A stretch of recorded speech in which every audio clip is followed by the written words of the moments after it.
முருகனுக்கு அன்று நாம் விளக்கு ஏற்றி மனதார வழிபட வேண்டும். ஒரு சிலர் வீட்டில் இருந்தபடியே அவர்களுடைய விரதத்தை அவர்கள் கடைபிடிப்பார்கள்.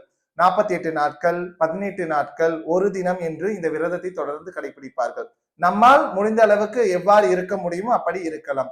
நாம் தைப்பூசத்தன்று ஒரு முழு நாள் முழுவதும் நாம் உபவாசம் இருந்து முருகப்பெருமானை வழிபடலாம். முக்கியமாக நாம் பால் காவடி எடுக்கும் பொழுது எப்பேற்பட்ட பிரச்சனையாக இருந்தாலும் அந்த பிரச்சனையை முருகப்பெருமானவர் தீர்த்து வைக்கிறார். நாம் இந்த தைப்பூச திருநாளில் தொடர்ந்து முருகப்பெருமானுடைய சிறப்புகளை நாம் பார்த்து கொண்டு இருக்கிறோம். முருகப்பெருமானவர் இதே தைப்பூச திருநாளில் ஒரு மிக அற்புத ஒரு நிகழ்வை ஒன்று நடத்தி இருக்கிறார். அதை பற்றி இப்பொழுது நாம் பார்க்கலாம்.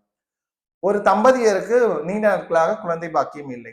அப்படி அந்த தம்பதியர்கள் இந்த தைப்பூச திருநாளில் விரதம் இருந்து முருகப்பெருமானை வழிபடுகிறார்கள். அவர்களுக்கு நல்ல முறையில் அடுத்த ஆண்டே குழந்தையானது பிறக்கிறது. அந்த குழந்தை மிகுந்த ஒரு செல்வ செழிப்புடன் வளர்ந்து வருகிறது. ஆனால் அந்த குழந்தையால் பேச முடியவில்லை.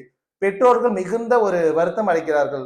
என்ன குழந்தை இத்தனை ஒரு அழகுடன் இருக்கிறது, அந்த குழந்தைக்கு இந்திரன் என்ற பெயரும் அவர்கள் வைக்கிறார்கள். குழந்தை இத்தனை ஒரு அழகுடன் இருக்கிறது, ஆனால் முருகன் நமக்கு இப்படி ஒரு குறையை கொடுத்து விட்டாரே, குழந்தை பேச முடியவில்லையே, நம்ம எப்பொழுது அப்பா அம்மா என்று அழைக்கும் என்று மிகுந்த ஒரு வருத்தம். அப்படி அவர்கள் வருந்தி கொண்டு முருகப்பெருமானுடைய ஆலயத்திற்கு செல்கிறார்கள்.